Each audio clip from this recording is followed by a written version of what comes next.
रस्सी को यहाँ पे इस तरह से जैसे हम जोड़ने की कोशिश करेंगे यहाँ पे, तो जो ये आकार जो बनता है, ये वाला आकार, जो आपको ये आकार बनते जैसे कि नजर आ रहा है, यही आकार जैसे कि आपका गोल है, एक सर्कल का रूप धारण करेगा, यही सर्कल है। और इस वृत्ति के अंतर्गत जब हम लोग वृत्त के अंतर्गत जब हम लोग परिमाप निकालते हैं, यही जैसे कि रस्सी का लंबाई निकालते हैं। तो कुल मिलाकर समझने की कोशिश करेंगे हम लोग, ये रस्सी जो है यही जैसे कि गोल करने के बाद, मुड़ने के बाद। जय हिंद दोस्तों। और हम लोग चैप्टर नंबर 10 जो क्लास 10th का मैथ होगा, एनसीईआरटी से एक्सरसाइज 10.1 के जो क्वेश्चन है उसको फिनिश करने की कोशिश करते हैं। और इसके जैसे कि पीछे का वीडियो देख लीजिएगा, जो शर्त इसमें दिया गया था उस शर्त को हम लोग फॉलो करवाए थे। और यहाँ पे क्वेश्चन बाय क्वेश्चन जैसे कि फॉलो हम लोग करने की कोशिश करेंगे। दोस्तों 10.1 में एक वृत्त क्वेश्चन दिया गया है, जो देख सकते हैं आप कि एक वृत्त की कितने स्पर्श रेखाएं हो सकते हैं। तो भैया जब एक वृत्त है, आप याद करिएगा कि जब एक वृत्त है और इस वृत्त के स्पर्श रेखा जो होती है, ये स्पर्श रेखा होता है जो स्पर्श करके निकलता है। मान लिया जाए ये बिंदु होगा ए, और ये जैसे कि पी होगा, और ये जैसे कि क्यू होगा। जहां एक बिंदु पर स्पर्श करके निकलता है उसको स्पर्श रेखा बोलते हैं। लेकिन क्वेश्चन क्या है कि कितने स्पर्श रेखाएं हो सकते हैं। तो स्पर्श रेखा यहाँ भी खींच सकते हैं, स्पर्श रेखा यहाँ भी खींच सकते हैं, स्पर्श रेखा यहाँ भी खींच सकते हैं, स्पर्श रेखा यहाँ भी खींच सकते हैं, स्पर्श रेखा यहाँ भी खींच सकते हैं। ये जहां जहां भी खिंचाया, ये सब में जैसे कि स्पर्श रेखा है, सब स्पर्श रेखा है। तो आप उठाकर पहला के आंसर जो बोल सकते हैं वो अनंत बोल सकते हैं, अनंत। तो एक वृत्त में कितने स्पर्श रेखा हो सकते हैं दोस्तों? अनंत हो सकते हैं। ठीक है। अब उसके बाद पहला क्वेश्चन के बाद क्वेश्चन नंबर आपका जैसे कि दूसरा है, और दूसरा जो क्वेश्चन है उसमें हम लोग को पढ़ना है रिक्त स्थान को भरें। रिक्त स्थान को भरने में जो क्वेश्चन है, किसी वृत्त की स्पर्श रेखा, किसी भी वृत्त की स्पर्श रेखा निकालते हैं और समझने की हम लोग कोशिश करते हैं कि किसी वृत्त की स्पर्श रेखा उस बिंदु पर प्रतिच्छेद करती है, यानी कि जिस बिंदु पर प्रतिच्छेद करती है उसको हम लोग क्या बोलेंगे? ये वृत्त है और वृत्त पे कोई भी स्पर्श रेखा, ये स्पर्श रेखा है। मान लेते हैं कि ये जैसे कि ए है और ये जैसे कि आपको बी है। तो किसी वृत्त की स्पर्श रेखा उस बिंदु, यानी कि यहाँ जहां पे स्पर्श कर रहा है ना, ये बिंदु है, तो उस स्पर्श बिंदु को क्या कहते हैं? नहीं सॉरी, उस स्पर्श उससे बिंदुओं पर स्पर्श करती है, यानी कितने बिंदुओं पर स्पर्श करेगी? तो जो जैसे कि स्पर्श रेखा है वो वृत्त के एक बिंदु पर स्पर्श करती है, एक बिंदु पर। यहाँ पे आपका आंसर जो होगा वो एक होगा, एक बिंदु पर। ठीक है। उसी प्रकार से आप क्वेश्चन नंबर 2 देख सकते हैं। ऊपर देखिएगा, बोलता है कि वृत्त को दो बिंदुओं पर प्रतिच्छेद करने वाली रेखा को क्या कहते हैं? कोई वैसा जैसे कि आपको वृत्त लेना है, जैसे ये वृत्त ले लिए और इस वृत्त के दो बिंदु पर प्रतिच्छेद करवा देना इस तरह से, यानी कि एक बिंदु यहाँ ए पर प्रतिच्छेद किया, एक बिंदु यहाँ जैसे कि बी पर प्रतिच्छेद किया, और ये रेखा जो है वो एल है और ये जैसे कि एम है। ठीक है।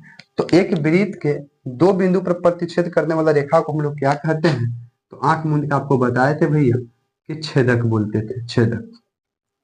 क्योंकि 3 शर्त होता था और तीनों शर्त हम लोग बेखूबी देखे थे कि वृत्त से स्पर्श करके निकल जाए उसको स्पर्श रेखा बोलते थे, जिस बिंदु पर स्पर्श करे उसे स्पर्श बिंदु बोलते थे।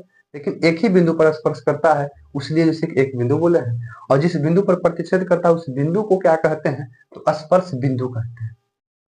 किसी भी वृत्त में जब दो बिंदु पर प्रतिच्छेद करके रेखा जब निकलता है तो उसको प्रतिच्छेदी रेखा नहीं बोलते हैं, हम लोग छेदक रेखा बोलते हैं। तो क्वेश्चन नंबर 2 भी आपका फिनिश हुआ।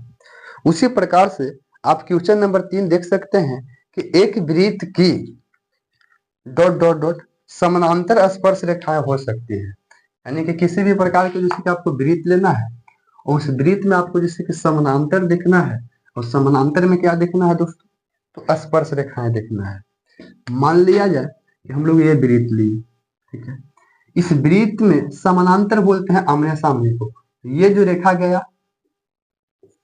और इसके समानांतर ये जो रेखा गया, यही तो समानांतर है। इसको नाम दे देते हैं ए और बी, सी और डी।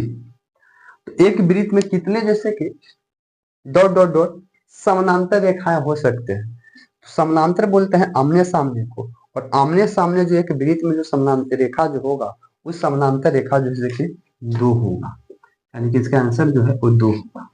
एक वृत्त में कितने समानांतर रेखाएं हो सकते हैं, तो 2 हो सकते हैं। समानांतर बोला जाए तब, क्योंकि आमने सामने 2 हो रहा है। और यही समानांतर रेखा जो है, आपको बार बार बता रहे हैं कि जहाँ पे समानांतर करता है वो समानांतर ये बिंदु कहलाता है। यहाँ पे भी समानांतर कर रहा है यानी बिंदु कहलाता है। समानांतर कहने का मतलब कि स्पर्श करके निकल रहा है। तो एक जैसे के वृत्त में कितने जैसे के स्पर्श डॉट डॉट डॉट समानांतर रेखाएं हो सकते हैं, तो 2 ही जैसे के समानांतर स्पर्श रेखाएं हो सकते हैं। जो क्वेश्चन नंबर आपका 3 भी फिनिश हुआ। चौथा बोला गया है वृत्त तथा उसकी स्पर्श रेखाओं में उभयनिष्ठ बिंदु को डॉट डॉट डॉट कहते हैं।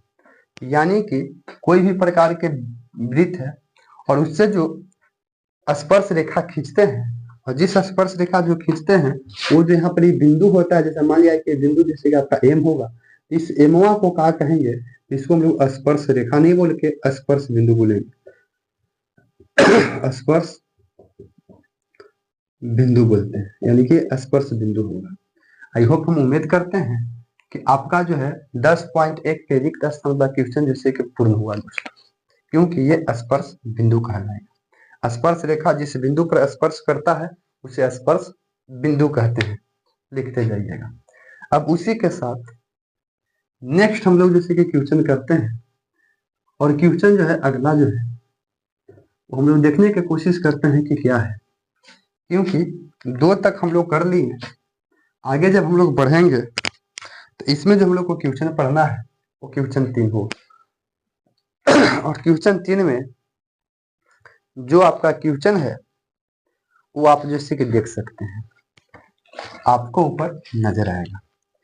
5 सेंटीमीटर त्रिज्या वाला एक वृत्त के बिंदु P स्पर्श रेखा, बिंदु P पर स्पर्श रेखा PQ केंद्र O से जाने वाली एक रेखा से बिंदु Q पर इस प्रकार मिलती है कि OQ की लंबाई 12 सेंटीमीटर है, तो PQ की लंबाई ज्ञात करिए। क्वेश्चन देखिएगा दोस्तों, एक वृत्त है, इस प्रकार से वो वृत्त ले लिए है।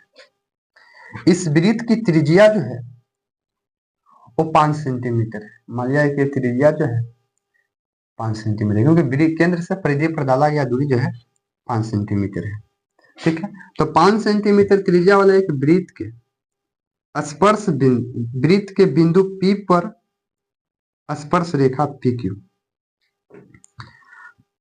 स्पर्श रेखा PQ, यानी से यहां से कोई जैसे कि बिंदु है इस तरह से निकल रहा है, ध्यान से समझेंगे, ठीक है। और ये जो बिंदु है, ये बिंदु जैसे कि P है, और स्पर्श रेखा PQ, यहाँ पर यहाँ Q है।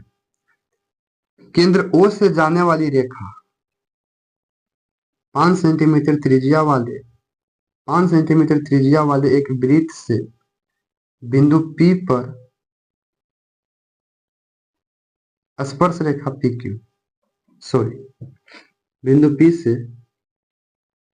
P पर स्पर्श रेखा PQ केंद्र O से जाने वाली एक रेखा से Q पर इस प्रकार मिलती है। हाँ, Q पर, ये O है, ये P है, Q पर इस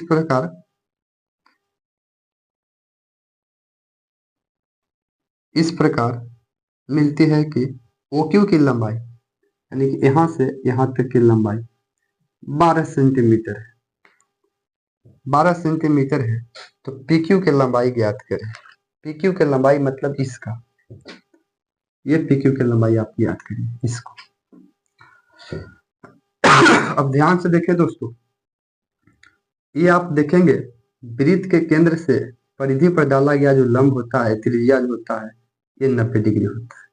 और जब ये 90 डिग्री हो रहा है, आप ध्यान से देखेंगे ये एक त्रिभुज बन रहा है, जिस त्रिभुज का नाम है समकोण त्रिभुज।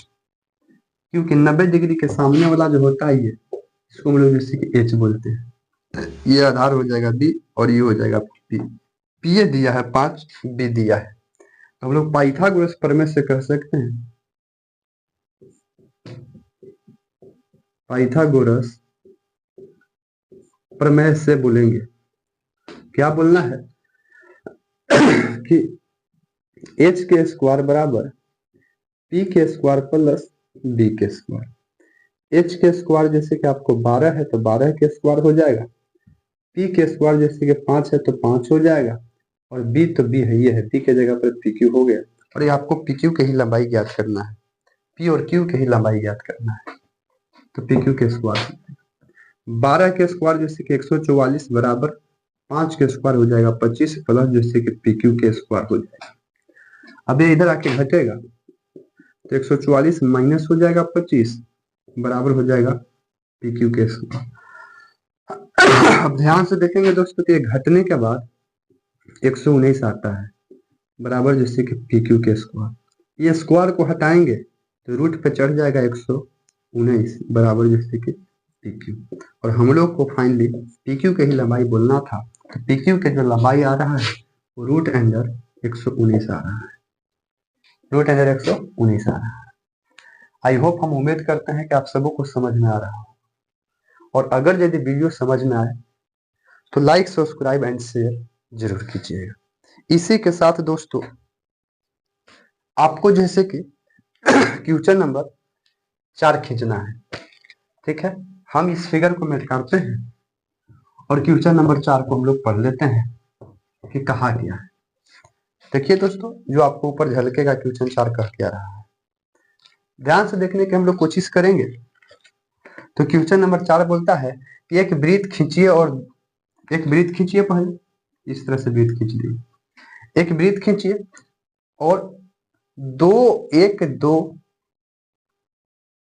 एक वृत्त खींचिए और एक दी गई रेखा के समानांतर दो ऐसी रेखाएं खींचे कि उनमें से एक स्पर्श रेखा हो तथा दूसरी जैसे कि छेदक रेखा हो।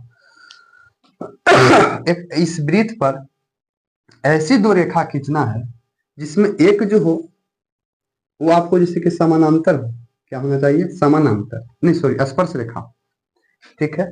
दूसरी जो आपको रेखा होना चाहिए वो रेखा जैसे कि छेदक रेखा, मतलब इस तरह से कुछ करके निकल जाना चाहिए, छेदक तो इसी तरह से निकलता, ये छेदक रेखा हो, ठीक है। और इसकी जैसे कि समानांतर कोई वो रेखा होना चाहिए। समानांतर मान लेते हैं कि आपका जैसे कि इस प्रकार से निकलेगा, ये समानांतर रेखा होगा, यानी कि ये जो खींचा रहा है इसको आप देखिए इस तरह से कुछ, इसको नाम दे देते हैं ए बी सी डी, इसको नाम दे देते हैं पी और क्यू। ध्यान से देखें दोस्तों, ए बी और सी डी जो है, ए बी और सी डी जो है, हालांकि एक तरह से समानांतर रेखा है लेकिन ये स्पर्श रेखा भी है। ए बी स्पर्श रेखा है और ई भी स्पर्श रेखा है, लेकिन दो ही वो रेखा खींचना है और दोनों एक दूसरे के जैसे कि समानांतर होगा, तो ये वाला तो हम लोग लेंगे नहीं, क्योंकि ये जैसे कि आपको डबल समानांतर हो जा रहा है, तो इसका समानांतर एक बड़ी रेखा खींच देंगे, इसका नाम हम जैसे कि ए बी दे देंगे, ठीक है। अब देखा जाए तो तीनों रेखा एक दूसरे के समानांतर है, ठीक है। अब आपका क्वेश्चन से टेबल हो गया कि एक वृत्त खींचिए और दो एक दी गई रेखा के समानांतर दो ऐसी रेखाएं खींचिए कि उनमें से एक जैसे कि स्पर्श रेखा हो तथा दूसरा छेदक रेखा हो। एक हमने ए बी रेखा खींचा, ए बी के समानांतर जैसे कि सी डी जैसे की रेखा है वो जैसे स्पर्श रेखा है, और इसके ऊपर जैसे कि पी क्यू जो रेखा है ये छेदक रेखा है। छेदक रेखा किसको कहना था सर, जो दो बिंदु पर प्रतिच्छेद कर जाए तो छेदक, एक बिंदु से स्पर्श करके भाग जाए, एक बिंदु से भाग जाए रेखा निकल जाए उसको स्पर्श रेखा बोलते हैं, और ये तो स्पर्श रेखा है। तो इस तरह से खींच दिए। और इसी के साथ आपको जो है कि मुबारक है दोस्तों, 10.1 क्वेश्चन जो है कंप्लीट हुआ। और वीडियो यदि पसंद में आया तो लाइक, सब्सक्राइब एंड शेयर जरूर कीजिएगा। जय हिंद।